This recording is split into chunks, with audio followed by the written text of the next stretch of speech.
Hello and welcome to you. What a blessing it is for us to be able to meet.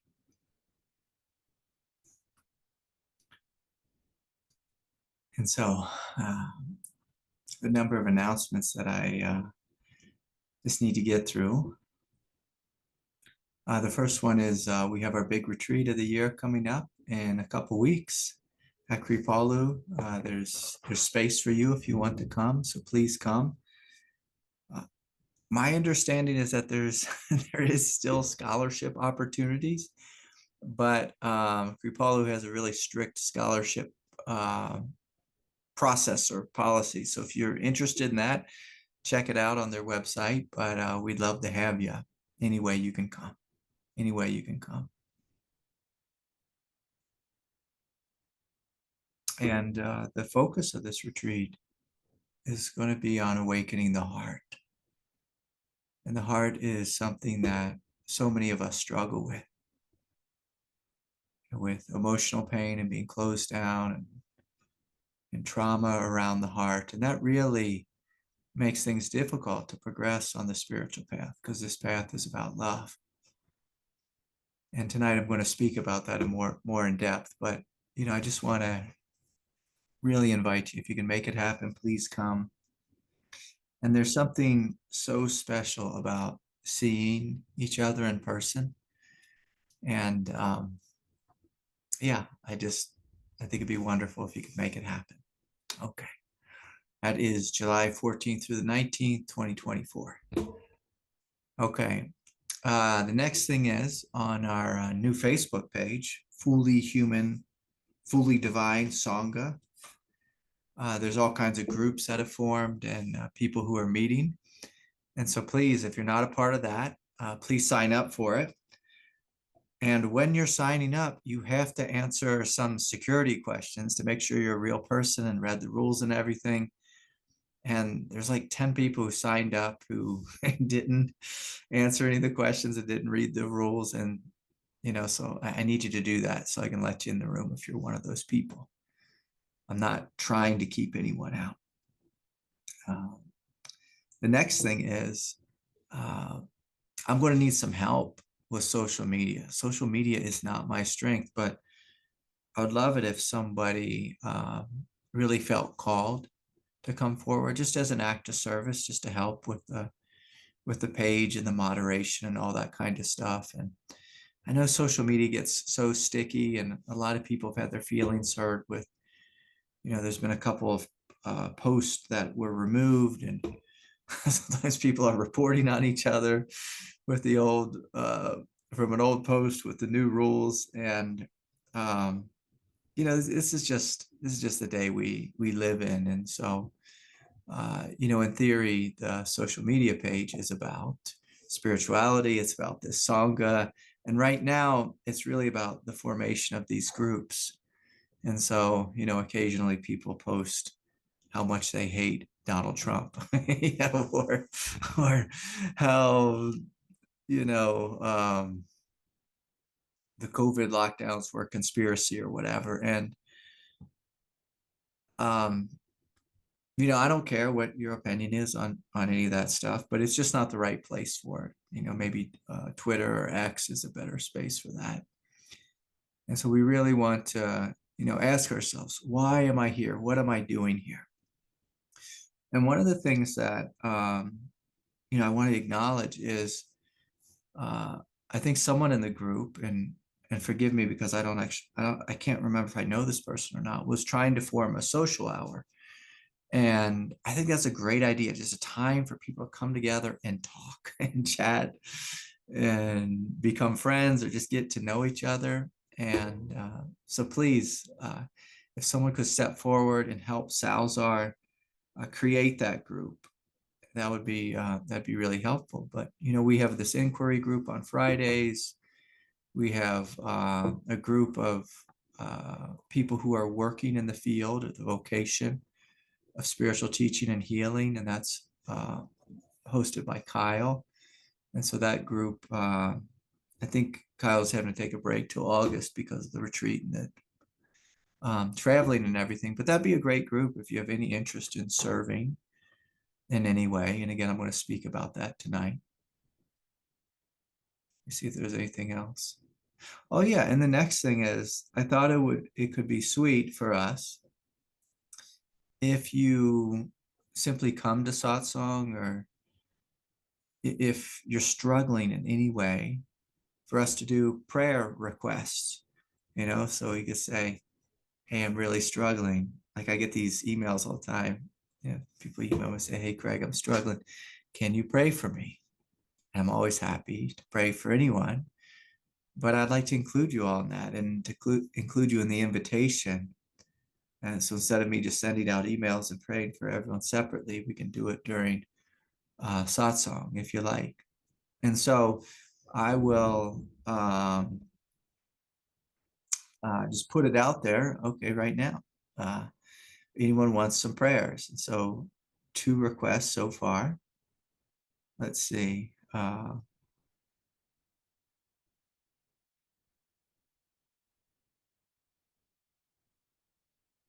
Okay, yeah, so we'll start with this. So let's everyone close our eyes. And Jagger asked for prayers for strength. And so, many of us know Jagger. He lives in the California area. And let's just send Jagger some love. Seeing him filled up with light, and strength, and truth, and power. And just acknowledging humbly that life can be hard for all of us.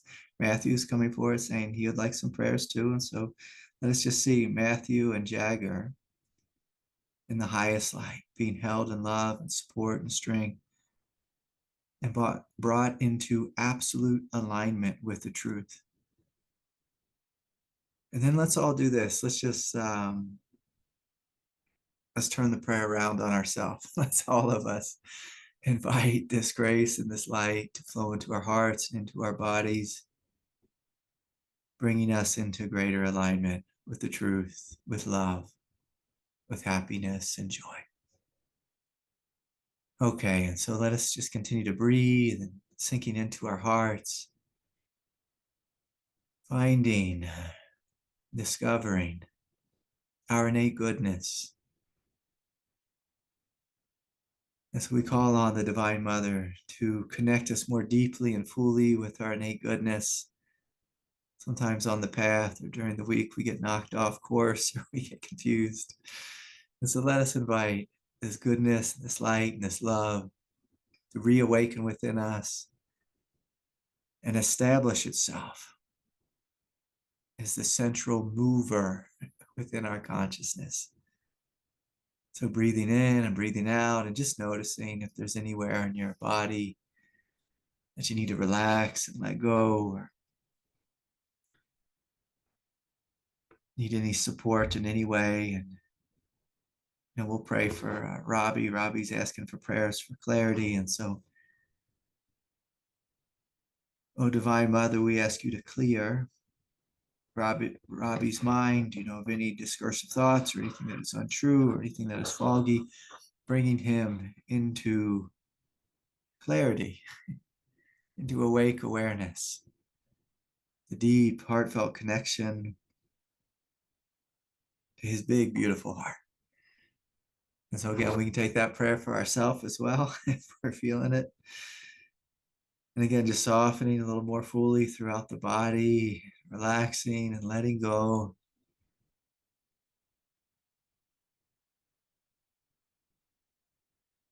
And perhaps forgiving ourselves, or forgiving friends or family, or father, mother, sister, brother, someone in the Sangha.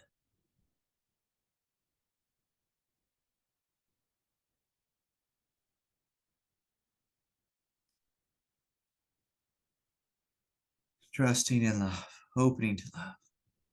Trusting in strength, opening to strength. Okay. Yes, and then Anne's calling for a prayer for a Sangha sister with COVID. Yeah.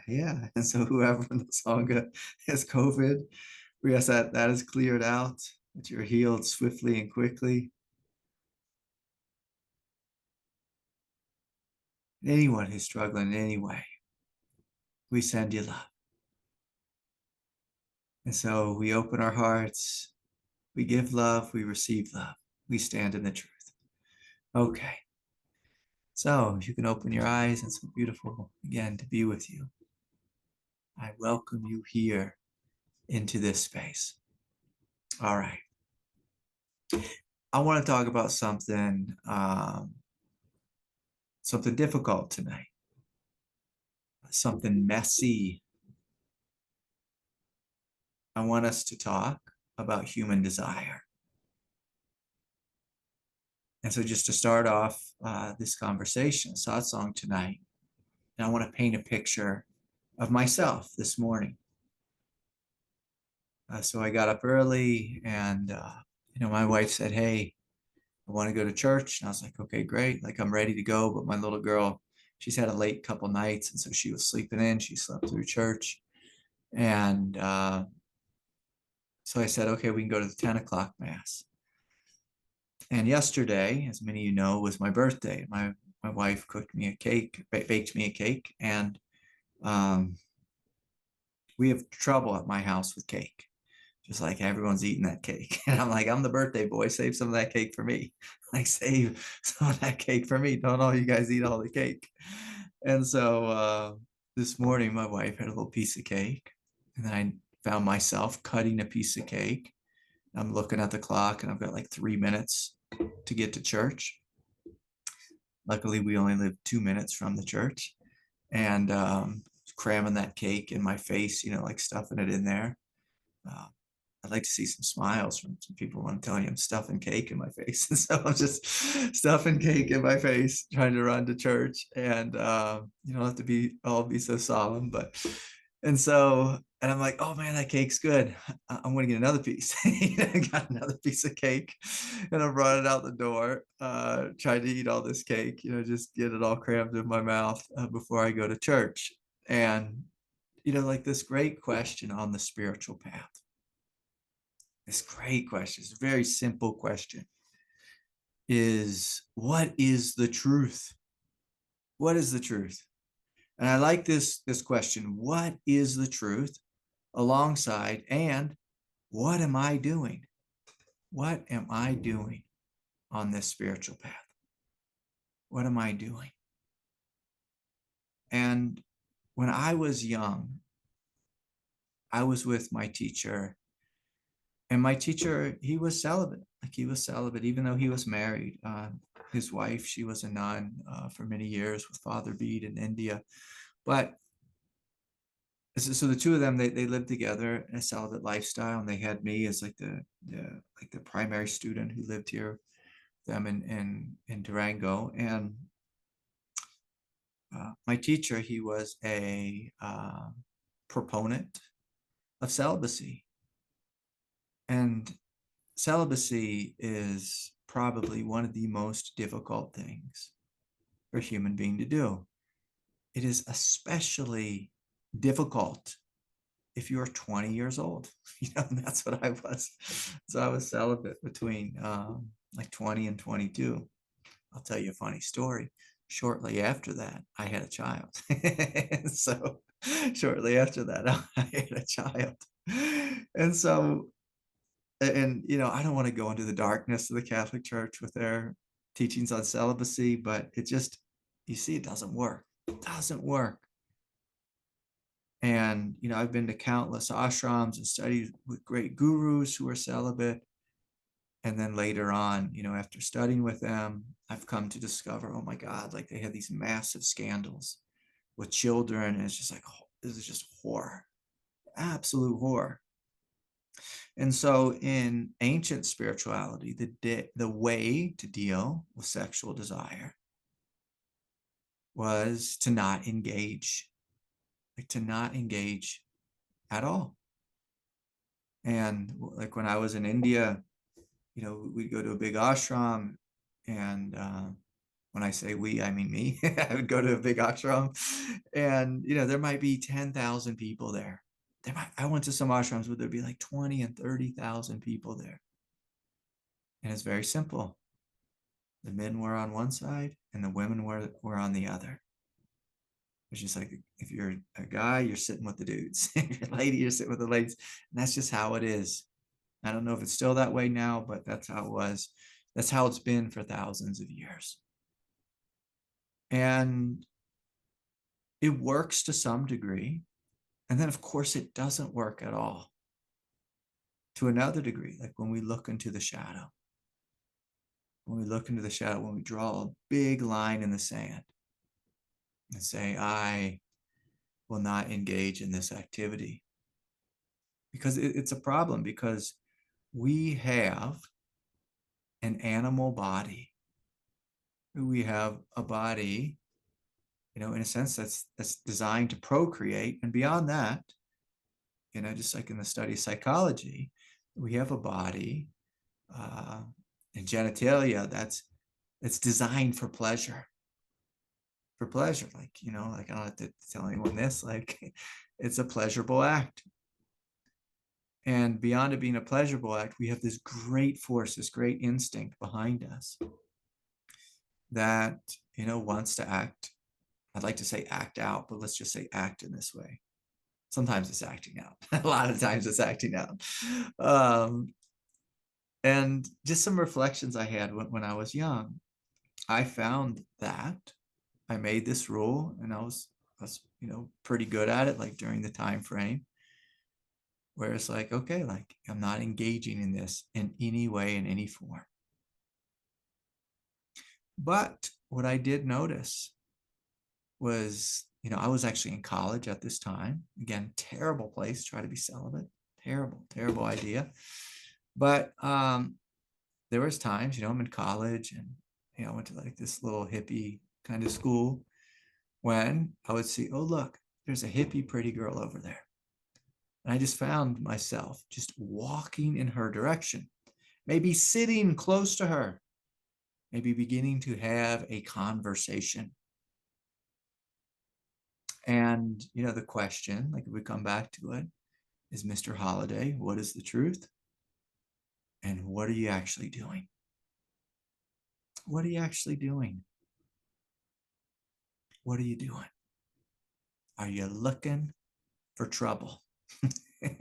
And, of course, there was unconscious parts of me that were looking for trouble, or really, looking for a relationship.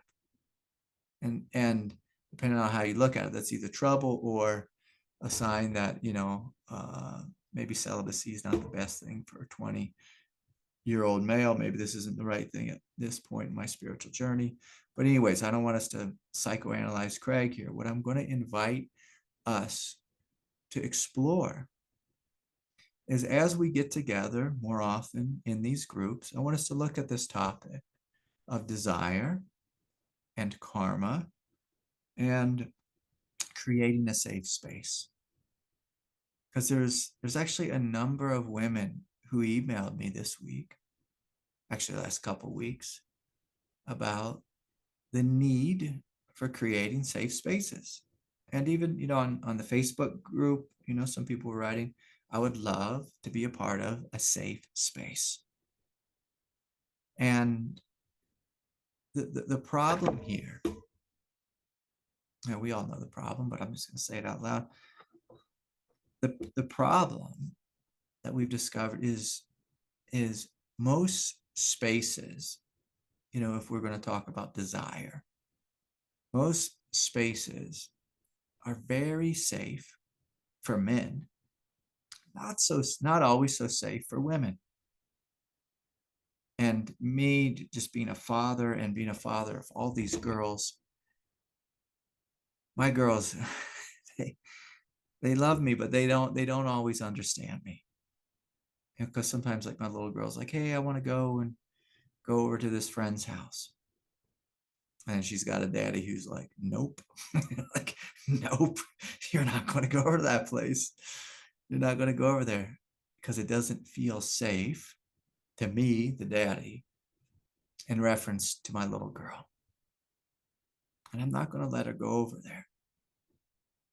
Because basically, the thing that I'm saying here is, I don't trust the boys, I'd like to call them men, the males in the house. And it's just a basic truth. I don't trust them. I don't trust them. Their kids can come over to my house and play all day long. But I don't trust, just letting my daughter go with anyone. And it's really unfortunate, because I would love it for her just to be able to come and go as she pleases. Of course, being a counselor and being on the receiving end of thousands of stories of abuse, it's just been heartbreaking for me. And again, like, I'm just the one hearing it. I wasn't the one receiving the abuse, but it's been really brutal, really brutal. And so I'd like us just to think in terms of karma and the creation of karma on the spiritual path. And so when we are living in alignment with truth, when we're living in alignment with our highest nature, no karma is created. By karma, like almost always people think of karma as negative karma. So when we live in alignment with our highest truth, no karma is created. But when we live in alignment with our animal nature, our animal desires, lots of karma is created. And basically, it's the karma of being an animal, And what do animals do when they see, I'll bring my friend Doodles into the room. If we left Doodles alone with a plate of food on the floor, he's going to eat that whole plate. He's just going to stuff himself with that whole plate. He can't control himself, right? Now, Buster, he's a little bit more sneaky. With Buster, if we leave a plate of food on the table, he's going to climb up. He's going to jump up on the chair, then jump up on the table. He's going to eat that whole plate of food. And his animal nature is going to increase, just that gorging oneself with food. Now, of course, if we're speaking about sexual desire, this is where it can get very, very tricky on the spiritual path. Because we might see all these other beings, these other people in the Sangha, beautiful beings, and you might find yourself attracted to somebody. And again, if there's mutual attraction and two people falling in love, no problem. That's beautiful. That's wondrous. It's one of the gifts of being a human relational character. But we have to really ask ourselves, what am I doing on this path? Am I here to wake up? Am I here to find a partner? Am I here to do both? Or do I say I'm here to wake up? And and maybe I'm like halfway into that, but also I might be hanging out in spiritual circles, because spiritual circles are a great place. I'm going to say something terrible here, to meet other human beings. I'm going to say something really terrible, just to make a point. Spiritual circles are a great place to meet women, girls, with really open, I'd like to say loose, but that's the wrong word, open boundaries, maybe no boundaries. And I can't tell you how many times and how many men I know who've abused this, and abused this in real subtle ways. And then, of course, in really overt and horrific ways. And, for a lot of us, especially, of course, I'm speaking mostly to the men in the room, but a lot of us really have to be careful with our intentions and with our unconsciousness, and to really be clear, what am I doing here? What am I doing? I've certainly done this myself, where I'm on a retreat And, I've been a single guy for real short periods of time in my life. And again, I found myself sitting on a silent retreat next to a pretty girl in her proximity. It was like, I know the rules. I'm not going to open my mouth. But just like moving in that direction. And then I discovered, you know what? This is not the right movement. I am here to wake up. I'm here to wake up. And I was once on a retreat with Matt Kahn, and he has this beautiful um, just like little retreat rules. And his retreat rules are like, hey, no nightclub energy. And I like that. I was like, oh, that's kind of cool. Like, no nightclub energy. Like when we're on retreat, when we're here in satsang, when we're showing up in a group, or if we're just getting together with friends in the sangha, like what are we doing? Are we showing up with a big open heart and a big open or big I don't know how to say this. I'm going to say all kinds of terrible things. And a very strong animal nature? Are we showing up and using an intimate meeting with someone? And by an intimate meeting, I'm going to say, hey, let's do some inquiry practice together. How about you and I? Like say you meet someone on Facebook, you reach out to them. I'd like to do some inquiry practice with a pretty girl or a handsome fella. It's like, am I in the truth? No, no. I'm using this time to engage in a way that what the Buddha would call unwholesome. Like I'd probably use a word that's like a little sneaky or slippery or messy or confused. And the problem with being a guy is like this is kind of how our culture is. It's like we kind of do anything we can to get close to a lady and ask her on a date. That's kind of been like the way this game has been played for thousands of years. And so, we might use a little group meeting. We might use a little lunch, like, hey, like the story Ram Dass used to say is, after he would teach, he'd say, hey, beautiful lady, would you like to come back to my room and look at my spiritual pictures or books? And see, like he knew it, like he knew he was in trouble. Now I even say this, God bless Ram Dass, but he actually got thrown out of the Sangha that I'm in. Like he went and visited my teacher, Hilda, and she told him to knock the shit off because he was, just engaging with so many different people sexually. Like, and there's actually like an article written in it about the New York Times that he got in so much trouble with it. And, of course, like this has happened since the beginning of time. It's like this is something that we really need to learn how to work with. And of course, in order to work with this, we have to bring it into the light. Now, the point I was trying to make around karma that a lot of men don't understand. This is especially important if you're a healer, if you're a teacher, if you're a guide, you're a coach, if you're a group leader, whatever it is, whatever it is. And so I'm trying to say these things proactively. In fact, if you don't know my history about, I can't remember, it was 5 or 6 years ago, I created a nonprofit for spiritual teachers, helping in the education of spiritual teachers so that more of the shenanigans, so that this shenanigans happens less, is what I'm wanting to say. And it's called the Association for Spiritual Integrity, if anyone's interested in checking that out. Anyways, I stepped away from that a couple of years ago because I was just so busy with this song. But anyways,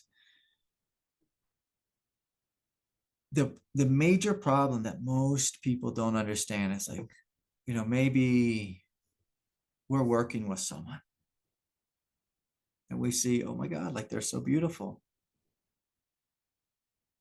And there's nothing wrong with seeing someone's beauty. In fact, you'll hear me speak about it often because it's something so many of us, we miss the fact. We don't see how beautiful we are. It's heartbreaking to me. Heartbreaking. But if I say, hey, you are so beautiful, and let's say you're paying me for a service, or let's say you're meeting with me professionally, or maybe let's say we're just meeting as friends. I'm like, hey, I'd love to get together and talk about a spiritual subject. I'd like to do some inquiry practice. Let's get together and meditate. Let me show you my spiritual books. And then I commune with you and your spirit. Maybe you commune with mine. And you're like, oh, I like this guy, Craig. He's really listening to me. He's a good listener. He's a really good listener. And he makes great eye contact some of the time. Some of you may say, Greg makes terrible eye contact because I got this crazy stigmatism in my eyes. And but anyways, again, I'll stay on topic here. He listens, he makes good eye contact. And next thing you know, I'm asking you on a date. And it's like, oh, and that puts the woman in a really difficult place, a really messy place. Because then she has to say no to me. She has to reject me. And a lot of women, for one reason or another, I mean, a lot of people for one reason or another may not have their voice. And so what I've done in this situation is I've made someone really uncomfortable. And again, just like asking them on a date, and most guys will be like, it's no big deal. She could say no if she's not into it. But it is a big deal because what I did was I communed with her spiritually. And then I brought this energy forward, this messy energy. I'm feeling this immense amount of desire towards you. And here's where it gets messy. Here's where it gets messy. One of the things that we lack in our culture, just in a huge way, is just good, solid spiritual people. It takes a lot of energy for people to open up to us. And if they open up to us, and we use that as a time to be like, hey, I could get something from you. What we do is we begin, or maybe just we swiftly destroy the trust in a woman. We destroy her trust. And it's a brutal thing. And of course, if we take it to the next level, there's been many, many women who've come to me who've been assaulted by a confused, is what I'll say, spiritual man. And it might take this woman 10 to 40 years to repair that wound. That's a big deal. That's a big deal. That's a big deal. And sometimes, it's just little subtle cuts. Like I love watching Seinfeld. It's just my favorite TV show. It's actually the only TV show I can watch. I can just sit and laugh. But I saw this episode. It was a couple weeks ago, and so Jerry and Elaine. And forgive me for those of you who haven't seen Seinfeld, don't know the characters, but Jerry and Elaine were friends, old friends with a couple who were married. And Jerry liked the lady. Again, she's married. And Elaine liked the guy, the husband, right? But they couldn't have them. And then one day, like they went out to dinner or something, and they saw the two of them were fighting. And so they came up with this idea. They concocted this idea. Again, it's a comedy. They concocted an idea that Jerry was going to coach the lady about how bad her husband was, so then he could eventually ask her out on a date in the future. And then Elaine was going to do the same thing, coach the husband how bad the wife was. So in the future, she could ask the guy out on a date. And of course, it ended in a disaster. And of course, it was just hilarious. It was just hilarious because what they did in the show is they were showing our unconscious. They were showing our unconscious nature. And so, as we come together and we have these spiritual friendships, we come together in group, we have to acknowledge, yes, we are humans, and that means we are absolutely divine. And we have this absolute animal body. And God is that messy. It is messy. It is so messy. It's so confusing. And so like whenever, like when I was a part of the ASI, it was like every week we'd hear about another teacher and another sex scandal.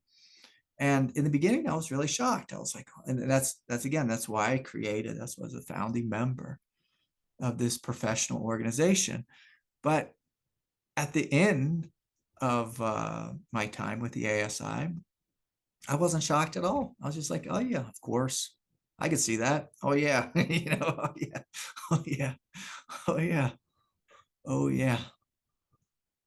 And so it's one of these things that we really have to work with as a human being, especially as a male. Now I can say this, that there's been a couple women who've had to confess to me this last year actually, that they got in some trouble in this very situation themselves, where they were doing some type of healing work, some type of healing therapy modality, spiritual teaching, and they're like, oh, I'm finding myself really attracted to the guy. And then she kind of told me how her sessions were going, and I was just like, oh my Lord, this is a disaster. Because then she's like, so again, it's not just it's not always just males with females. It's when we have issues with boundaries. When we have issues with boundaries, we find ourselves getting in a lot of trouble, creating a lot of pain, creating a lot of mess. Now, again, like if we step way back, and we look, from both perspectives, like both souls' perspectives, if we look from, say, like a law enforcement perspective, we can say victim offender. And I used to do like victim offender mediation. And that was really hard work to do, but it was good work. It was good work. But when we look far back, and we see everyone as a soul, and we ask this question, what is the truth? And what am I doing? What am I doing? For me, like I was taken advantage of my whole life until I was probably like 35 years old. And, it wasn't that I was taking advantage sexually. It was just like people would push me around in all kinds of ways. And sometimes people would steal from me in big ways and this and that. And I kept looking up at God saying, this isn't fair. I don't like this. And God just sat there silently. And then it would happen again. And I was like, this isn't fair. I don't like this. And nothing would change in my behavior.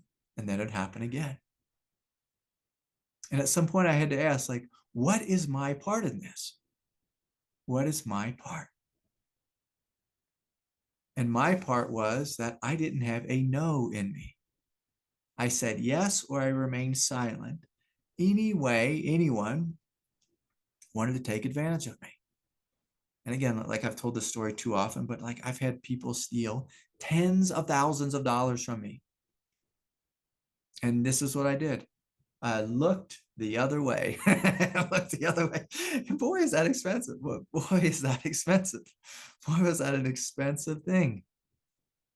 And I was trying to live in a universe that was unbounded openness without a no. without a no. And so many of us on this spiritual path, we have to learn to say yes to the truth and no to the untruth. No to the untruth. Yes to the truth and no to the untruth. So if I say, let's have some fun here. I don't know if anyone remembers this song. I remember this song, even though it's not my style of music. Let's talk about sex, baby. Let's talk about you and somebody else. But like, if you hear me singing that song to you, I want you to say no, no, no. You don't want to talk about me and you in that arena. It's inappropriate. It's wrong. It will cause so much pain and confusion. It will probably destroy our relationship. It will probably destroy my vocation. And so if I start singing this song to you, if I'm at the dance club, I'm singing, let's talk about sex, baby. Let's talk about you. And you say, no, no, hell no. You walk away, you run, you spit in my face, you slap me. You send me a nice, polite email. You send me a really mean email, but a no. And in the world of non-duality, where it's all about openness, all about oneness, all about unity, in the world of spirituality, if we don't have a no, we might find ourselves in a lot of trouble. A lot of trouble. And I'm going to say this just to have some fun. Like there's two big dicks in the spiritual path that you'll meet. You meet the creepers, right? That's one kind of dick. And then you'll meet the arrogant pricks. How about those guys? How about those guys? How about those guys? Almost always they're both males. Again, not to pick on the guys tonight, but like I'm a male too. It's like we really have this disease. And if we look, we could call it a disease, but we could also just say, this is how nature has designed us. There's a thing that gives and a thing that receives. But the thing that receives, it doesn't always want to receive. But on the spiritual path, with the creation of karma, like the first person, you'll meet when you show up in non-dual circles, is you'll meet the arrogant pricks. And again, like I don't use these words like in my normal everyday language, but I'm just using it today just to drive home some points, just like to make some things like just bring up the mud and bring it into the light so there can be healing here, so that there can be growth here. Now I can tell you this. Well, let me just stick with this, that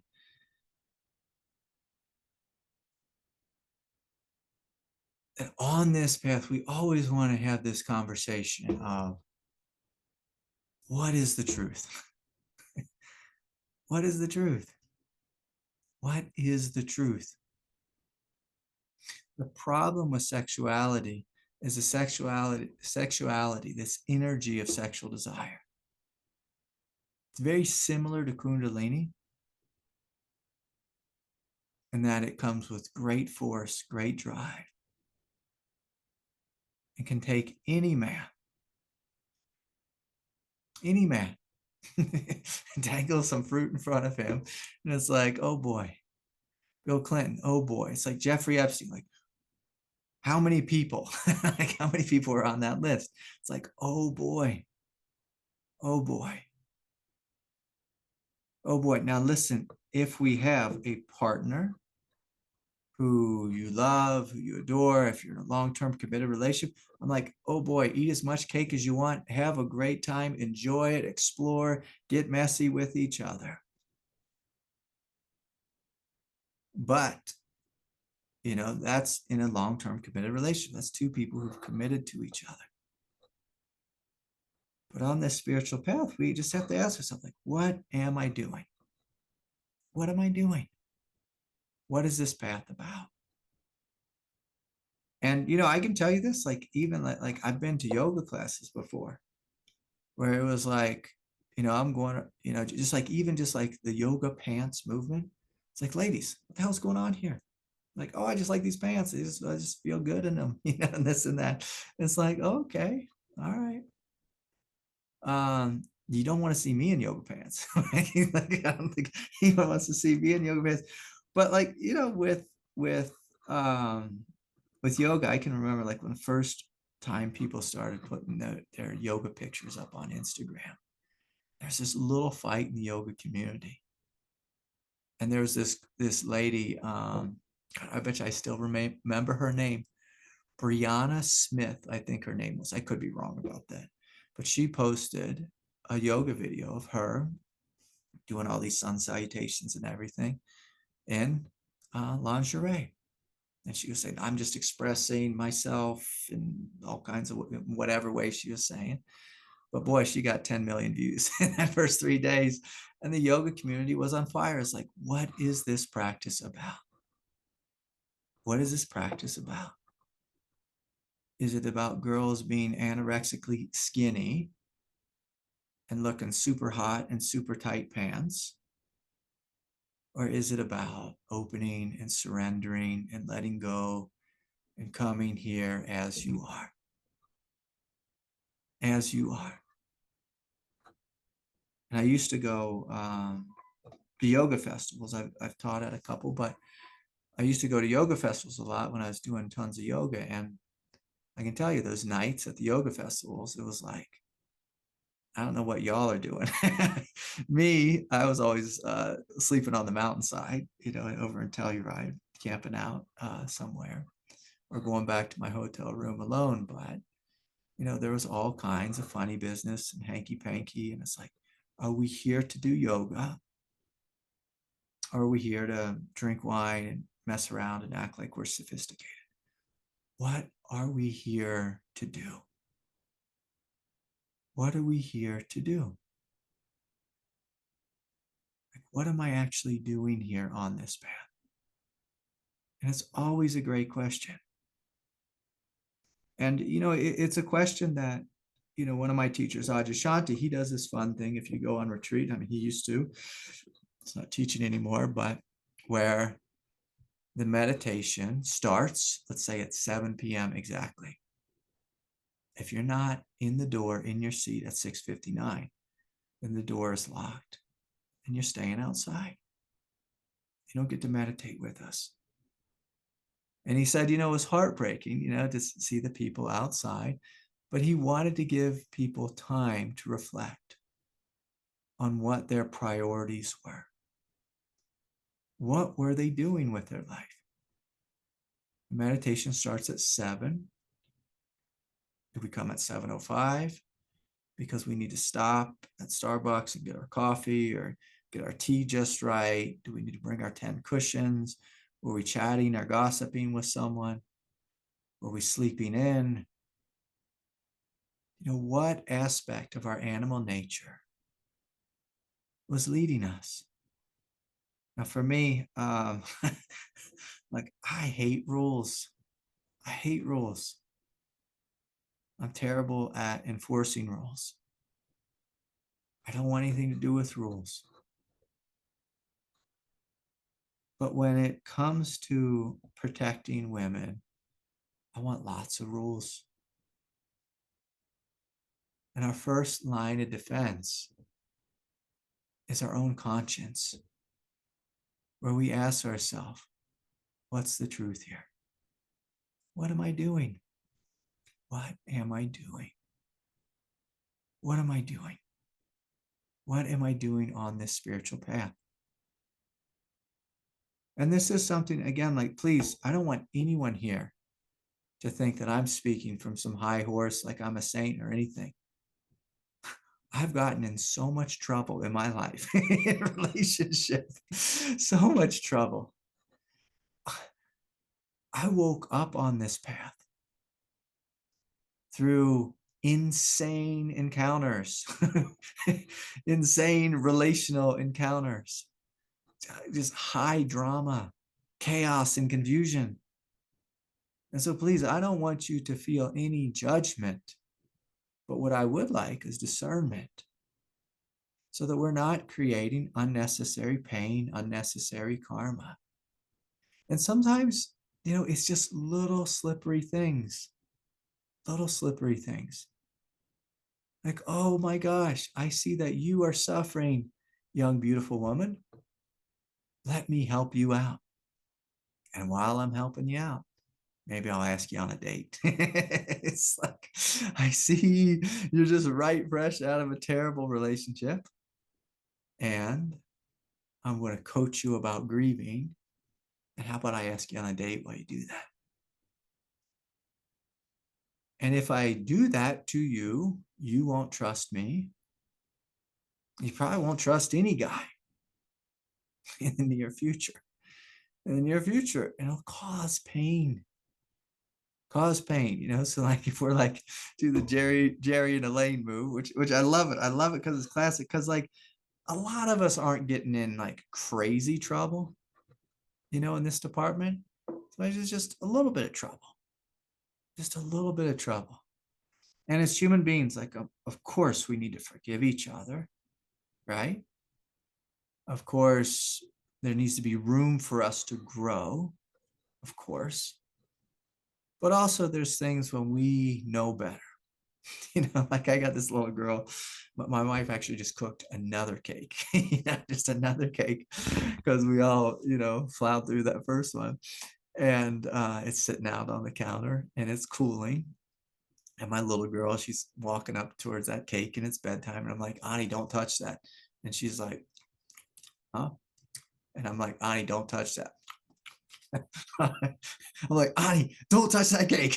Like, don't touch that cake. Don't touch it. And she's like, I'm gonna just act like I can't hear that guy's voice. I don't know who that guy is. He's telling me don't touch that cake, but I'm just going to keep eating it. I'm going to keep eating it. And so sometimes like we know better. Sometimes we consciously lie to ourselves. We're like, oh no, like this is cool. Like it's cool. I'm a nice guy, right? It's cool. And sometimes it is cool. But other times it's not. The problem is with the times when it's not. The potential to cause pain is huge, is massive. It's massive. And again, please, I want you to imagine I'm seated with you speaking to my own self because I've caused great pain. I've caused great pain. I've been in chaotic relationships. I've been in toxic relationships. I've been in messy relationships. I've been in and out relationships. Now, I'll say this, that just like there's uh, there's givers and there's receivers. With my karma is, and my upbringing is, I've been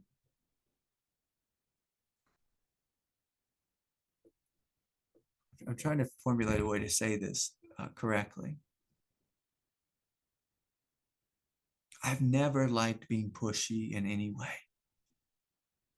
I've actually had to learn to step into my power and my strength and assert myself in this type of thing. But as human beings, like sometimes we just have to be really conscious about what kind of energy we are in this world. Am I pushy energy? And is it too pushy? Am I healthy assertive? Am I like even Steven between, asserting and receiving? And for many of us, who are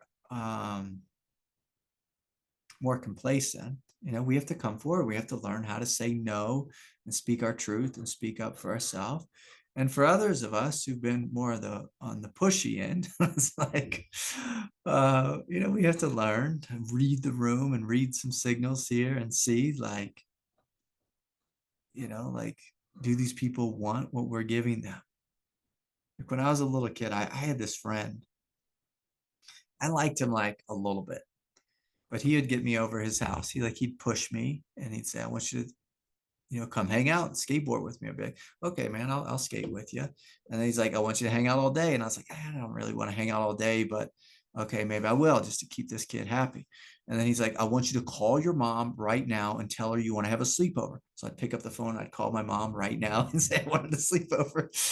And at some point I was like, damn, I don't want to do this. Like, I don't want to hang out with this kid. But he's like, just like ruling my life and pushing me around. And we want to have some consciousness, some consciousness of like how we are.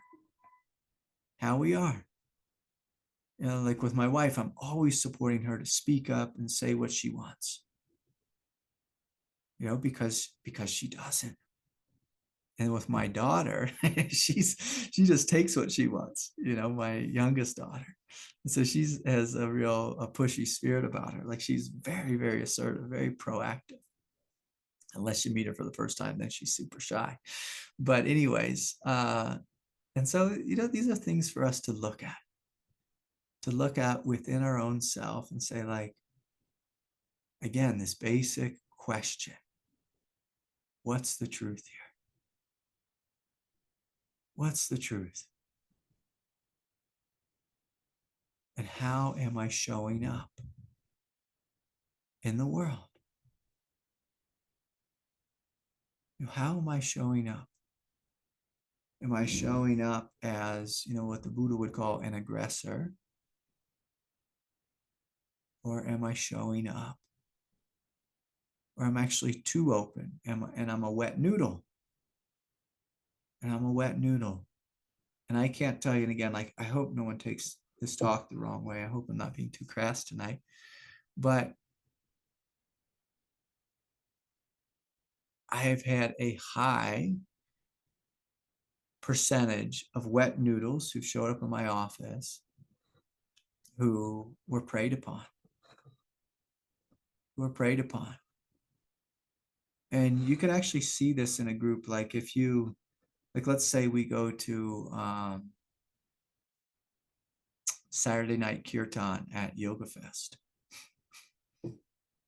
And you'll see like the guys who are like a little too assertive, maybe way too assertive, maybe you even see some predators like walking around the event looking for some prey, looking for someone who is a little too open.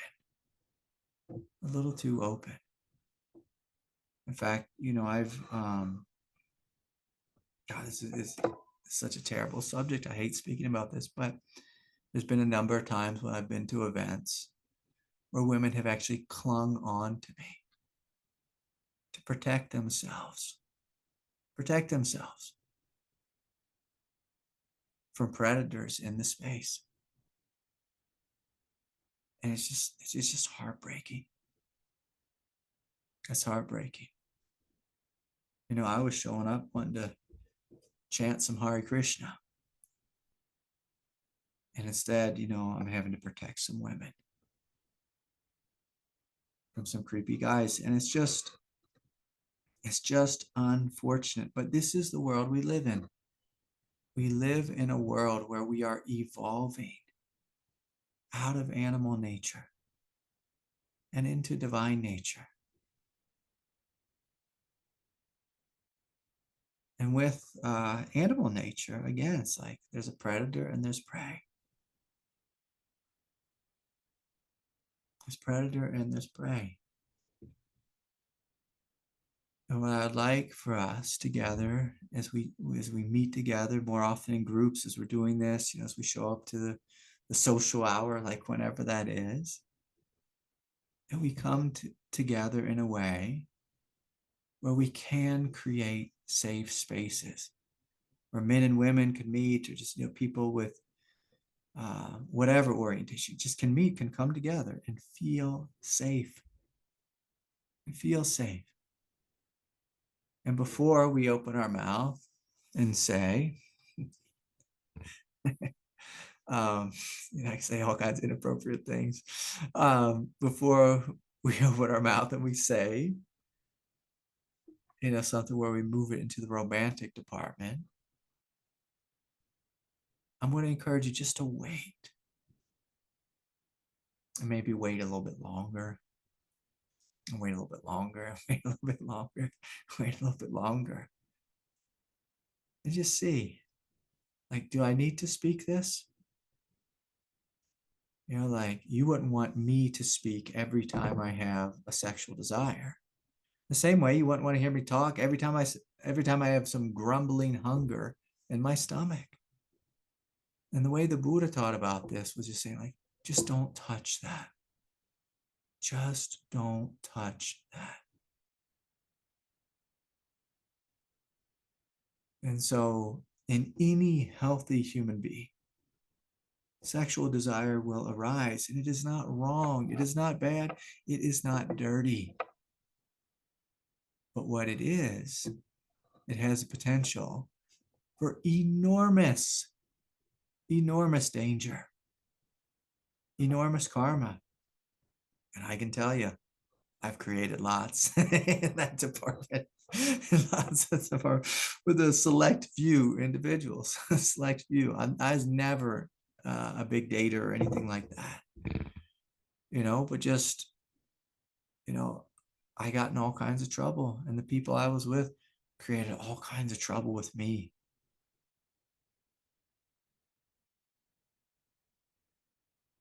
And we have to learn from this. We have to learn. We have to learn. And we have to be clear about what we want. What we want. What we want. Now, I've done this, and now I've actually talked to a number of teacher friends of mine, colleagues, about this. Now, I liked always to have a partner outside of the Sangha that I was in. And for most people, that makes no sense to them. For me, it makes perfect sense. I don't want any of my relational craziness to show up here. I wanted all to happen in my home. And I want us to work it out, like me and my family. We work out our stuff together. And that has helped me in a lot of ways. In a lot of ways. But some people are like, no, like, I want someone within the Sangha. And then, I had at one time where, I had a partner within the Sangha, and when things didn't work out, it caused a lot of pain. Because I had to sit there, she had to sit there, we had to sit there and be in this peace and silently learn to forgive each other and not reach out, not text, not go back and forth like, what I've done in the past. And, so that there's all these questions. And again, I'm not saying that there's one way or one right answer, but I really want us to shine the light on this question, on this topic. And it's really a topic of integrity. And of course, it doesn't have to do just with sexuality. It's just anything with our animal nature. Like, another fun one with animal nature is lying.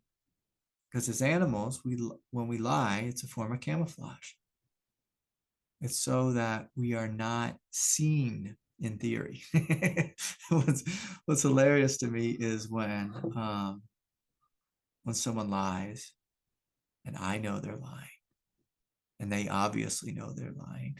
and again, it's just like, what are we doing here? What are we doing? Are we showing up to satsang? Are we showing up to the spiritual community to uphold a mask? Are we up here to say, I want enlightenment, but really I just want a girlfriend or boyfriend? uh, Am I here because I just want to psychologically process and maybe not even grow that much, maybe not even awaken, maybe I have no interest in awakening, maybe I just want people to hear me because no one's ever heard me before. And so then, we've moved from like animal nature into a tribal nature thing, where it's just like, I just want the tribe to hear me, but I have no intention of changing. And again, like, this probably isn't the place for you. This is a place for people who want to wake up, who want to live in the truth, who are willing to look at their human self and face it and be honest about it. Because there's a real problem is we cannot be awake and be a liar. It just doesn't work. We can't be awake and be arrogant, because when we're arrogant, what we're doing with arrogance is we're really just hiding. We're just hiding. I think I'm better than you. And I want to tell you how I am. I want to tell you that I have the pure science. Like Anthony Fauci, I have the pure science. I am science. It's like I'm hiding because I'm scared. Because I'm scared. Because I'm scared. And like again, I'm going to use my 22-year-old daughter's words. She's always telling me about the creeps at any spiritual event, and she's a beautiful young lady. And it's like, if you ever look into the soul, I'm going to be really mean here, but hopefully it'll end beautifully. If you look into the soul of a creep, what you'll see is almost always a man, boy, who's deeply insecure. If you look into the soul of an arrogant prick, you see a little boy who's deeply insecure, who's just wanting to be seen and wanting to be loved. We get our power on the spiritual path through seeing ourself. We lose our power by demanding that other people see us, or needing someone to see us. Again, I spent most of my life is begging a woman to see me. Please see me in my deepest nature. Please, please, please, please, please see me. And they couldn't. They couldn't. They couldn't see me. I had a wonderful teacher who saw me. And he taught me how to see myself. And the beautiful thing about when you truly see yourself is that you fall in love with yourself. When you fall in love fully and completely with yourself, you become a very safe human being, because you don't need anyone for anything. And I know that could sound really harsh, or that could sound really narcissistic, but narcissism, at the heart of that is insecurity, but at the heart of like someone who's deeply awake is they're safe, because they don't need anything from you. They don't want anything from you. They don't want anything from you. Nothing. And that's why you can trust them. But if they do start to want something from you, run, run, run, run, run, because it's not the truth. You see that they fell out of alignment, and that happens. Like, that happens on the spiritual path. Like, sometimes people, they see themselves deeply, but then they don't stabilize there. And then they need lots of students, or they need lots of money, or they need lots of status or fame, or they want to give you the secret tantric teachings after hours. It's just like, oh my God, run, run, please run.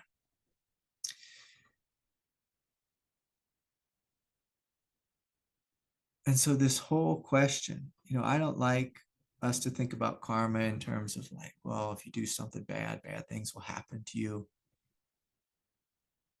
That's not really how karma works. Karma is really a word for tendency. It's like, what kind of tendencies do you have? And so if you feel deeply alone in yourself, and the tendency is to go out and try to complete yourself with another human being, you'll probably discover suffering to some degree.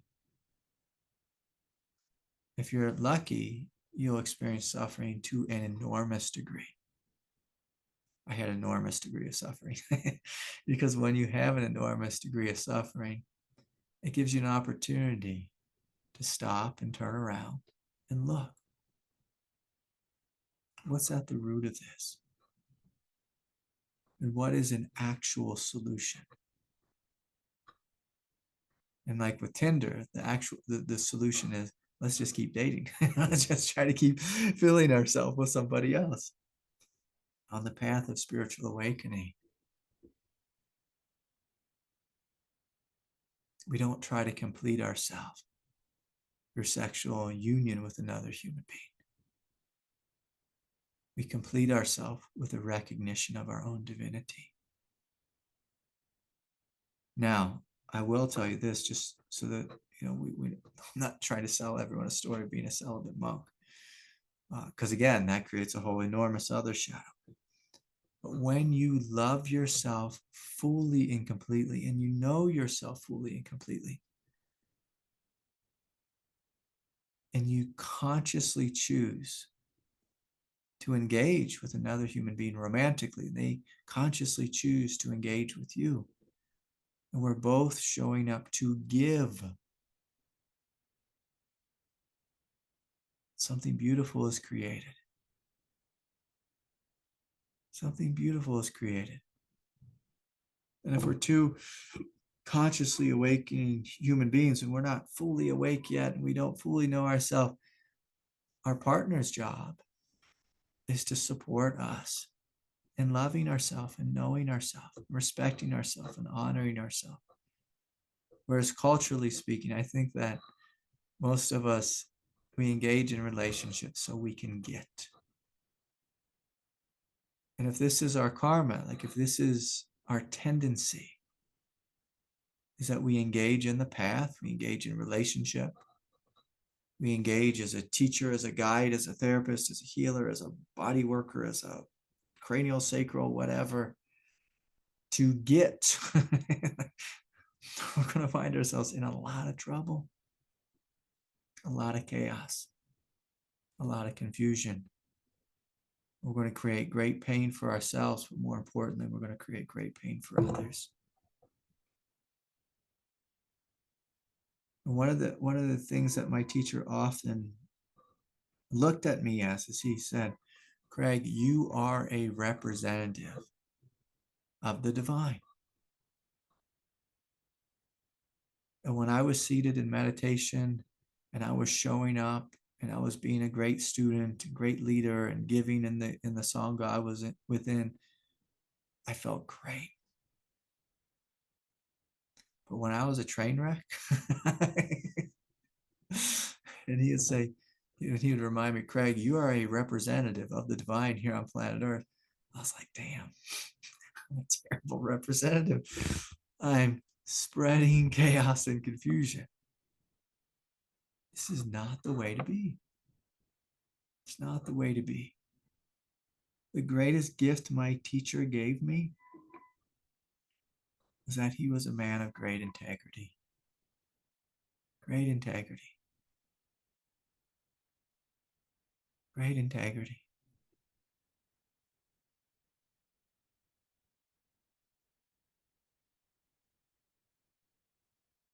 And it was such a gift to have a teacher who had integrity. And I had many mentors and counselors and healers Most of them had integrity. Some of those healers were some shady folks, you know, some who were shady folks. But some were shady folks.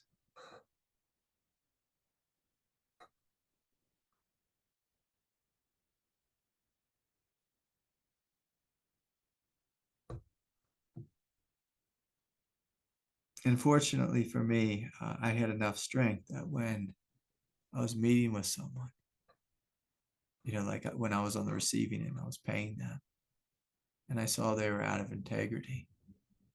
I just took that as a great teaching. I was like, here's what you don't do. Here's what you don't do. Here's what you don't do. And, you know, in this Sangha, you know, I want to acknowledge this. I want to support everyone in speaking the truth, sharing the truth, leading the truth, living the truth, embodying the truth.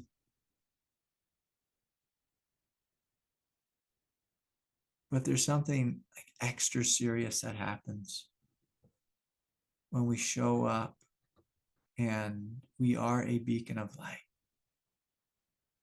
And if we use that, you know, to gossip or take advantage of, or to act like we're better than, or to prove ourselves, or to get a date,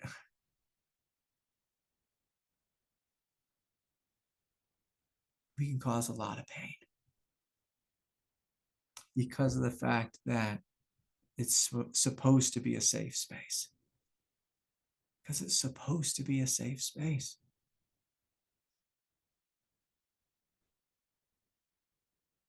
And I can't tell you how many people I've met on the path who were abused by a teacher, a healer, a therapist, a shaman. That's a real popular one now. You know, you meet a shaman in the jungle, do some ayahuasca, and then something horrific happens.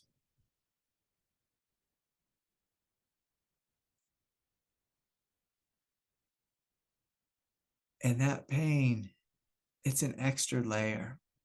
And that pain cuts extra deep. Extra deep. Because we're so open. Because we let our guard down.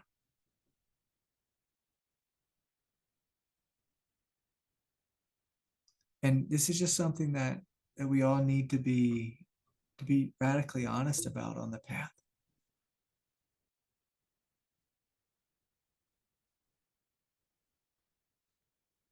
You know, even just like with something as silly as arrogance, you know, because arrogance to me is just like, God, it's just like comical. Comical. Like my wife works at this preschool, and sometimes these little boys, they go to school with a Spider-Man pajamas on. You know, it's just like, I'm Spider-Man, you know, and they run around thinking they can beat up all the other little boys, you know, but it's just, you know, it's just they're wearing their mask. But like a non-duality, like there's just this whole world. Like I just never seen so much arrogance as I have in the world of non-duality. And but then it spreads like a disease. You know, is one guy is teaching from an arrogant perspective and he's like upholding himself in this arrogant way. And then all the other young guys are like, okay, I need to be like that. I need to be like that guy. I need to be like that guy. And it's like, that's not the way. It's just not the way. It's just not the truth.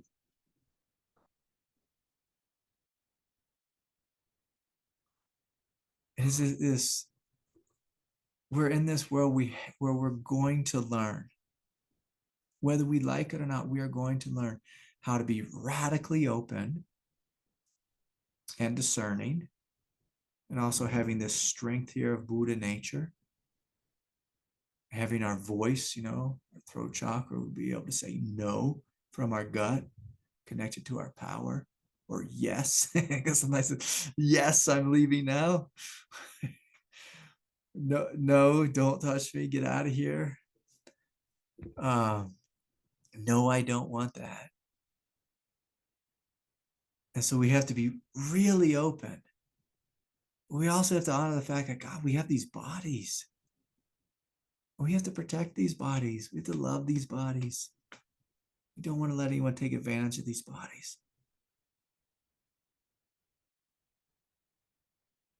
And then, of course, if that does happen,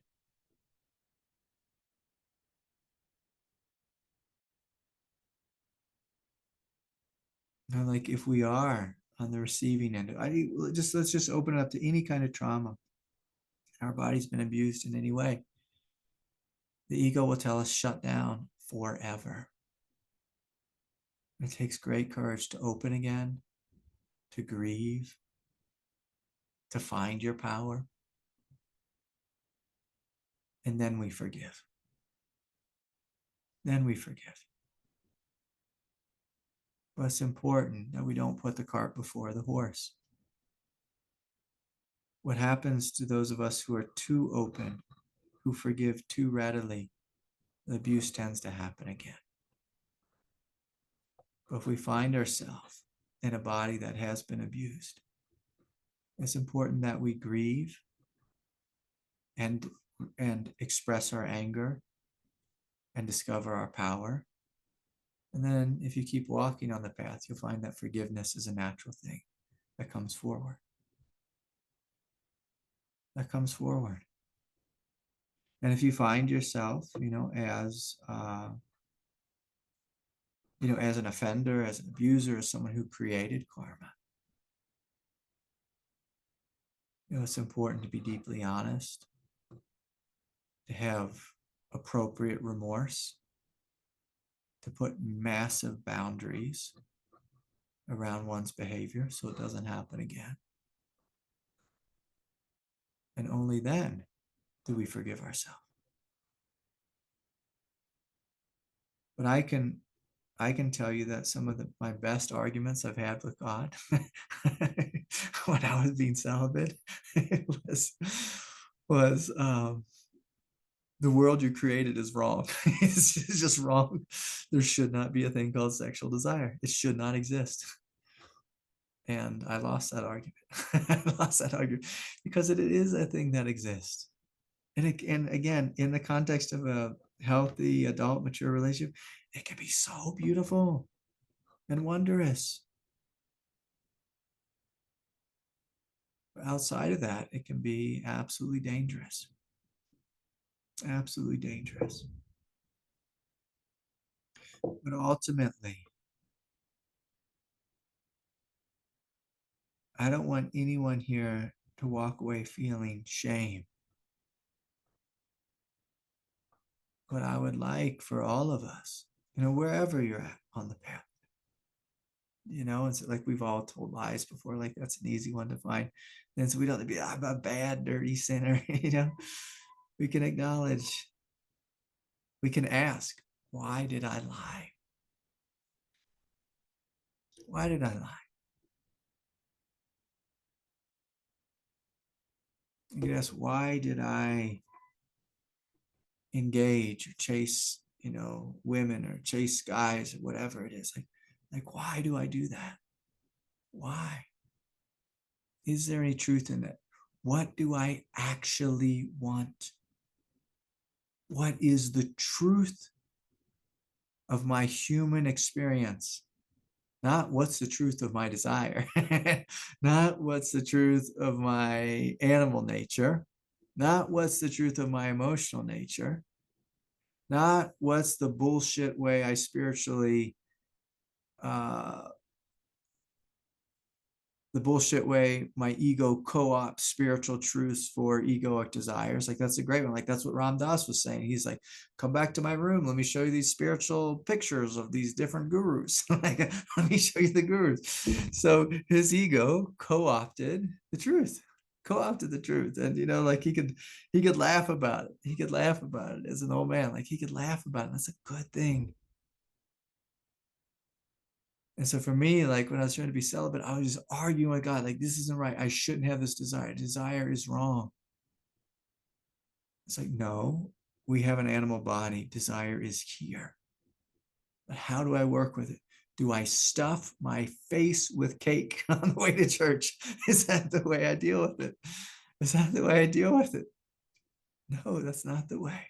That is not the way. It was good cake though. It was good cake. But that's not the way. That's not the way.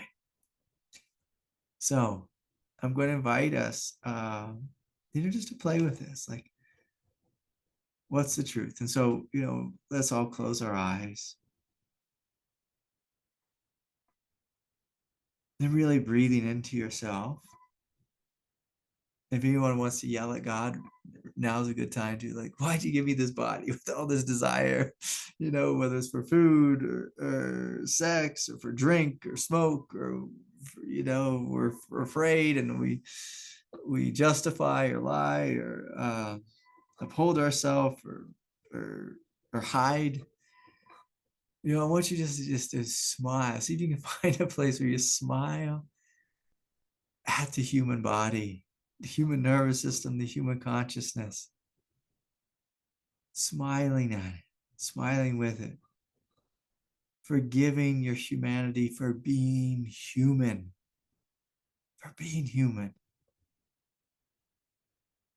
forgiving God for giving us these human bodies with such strong desires. But then also taking a deep breath, finding your strength, and asking yourself in the here and now, what is the truth? Is the truth I am an absolute slave to my desires? Or is the truth the Buddha's second teaching, there's another way? What is the truth? What is your truth? Does something need to change or lift or be released or be boundaried? Hell, for some of us, something needs to loosen up. Something needs to loosen up. Something needs to loosen up for some of us. And for others of us, we need to kind of zip things up a little bit. So where are we on the spectrum? We too loose, too tight, too pushy, too forgiving? What is the truth? What is the truth? And so I invite your hearts to speak, showing you, leading you, guiding you on the higher path forward. The true path, the true way. And so much love to each of you, so much respect to each of you. It's hard to be human. And I can tell you this, each and every day, I trip, I fall, I get muddy. I get up, I wash myself off, and I try again. And I try again. And that's all that we're inviting here. We will trip, we will fall. But let us try again. And let us stop lying to ourselves in the places where we allow ourselves to trip, where we allow our little ego to get away or move or be sneaky.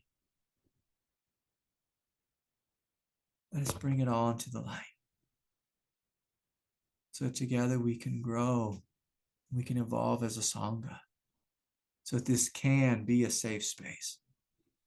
And of course, like the majority of this time, it is a safe space. But as we begin to meet more and more often with each other, and it's just one of these kind of talks that we need to have to put ourselves in check. Each day, at some point, I put myself in check. My wife puts me in check. My two daughters put me in check. They're like, Dad, you're too much. You're too this, you're too that, you're too loud, you're too crazy. You ate all the cake. You ate all the cake, Dad. So anyways, it's beautiful to be with you all. So I look forward to growing together in our humanity and our divinity. And please I hear this for all the ways that I've let you all down, all the ways that I've dropped the ball and failed, all the times I've been confusing or messy or said the wrong thing, or was inappropriate or hurtful. Truly, I'm sorry. Truly, I'm sorry. I am. I'm human just as much as you are. And it's just a tough world we've incarnated in. And so let us grow together. Let's choose the higher road. And so I'll see y'all soon. So much love. Good night, everyone. Bye for now.